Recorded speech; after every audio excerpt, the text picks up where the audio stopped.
Доод палеолит Монгол нутагт амьдарч байсан хүний хөдөлмөрийн гол баг зэвсэг нь гэлбэр ба мэсэн зэвсэг байсан. Тэдгээр нь зохих, завчих, хэрчих, хусах зэрэг олон үйлд хэрэглэгдэж байжээ. Дунд палеолит хамгийн их өргөн дэлгэр хэрэглэгдэж байсан зэвсэг нь гэлбэр, үзүүрмэс, янгар байсан байна. Энэ үеийн хүмүүсийн гол эрхлэх аж ахуй болж байсан аг агнуурын үндсэн зэвсэг нь чулуун гэлбэртэй жад, урт модон жад байжээ.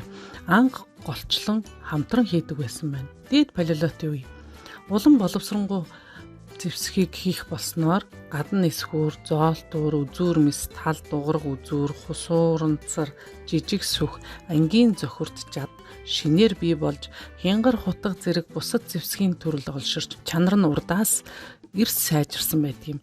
Огтлох, цоолох, зүсэх зэрэг үйлдэл зориулсан хөнгөн багц зэвсэг энэ үед мод ба ясан бариултаа болсон байв. Мезолитийн үе.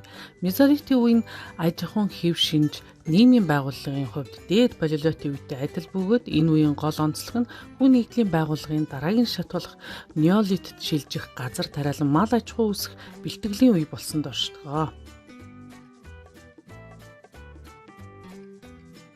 Неолитийн үе энэ үеийн гол онцлог нь чулууг сайтар зүлгэж билүүдэх, өнгөлөх, хөрөөдөж, ховл гаргах, өрөмдөж, цоолох аргыг сэдэж олсонд орш. Неолитийн үед гарсан өөр нэг чухал дэвшил бол хүмүүс амьтны үс, ноос, ургамал зэргийг ээрч, утас хийгээд түүгээрээ бүдүүн ширхтээ даавуу хийж улмаар хувцсвих болсон явдал билээ. Мөн анхны болох тариалан эрхэлж байсны баримт болох, үр тариа цайруулах, хавтгай самбар чулуу, нухуур, нүдүүр зэрэг олдож буун неолитийн сүүл үед тэнд оршин суугчдын аж ахуйд чанарын том өөрчлөлт гарсныг гэрч юм аа.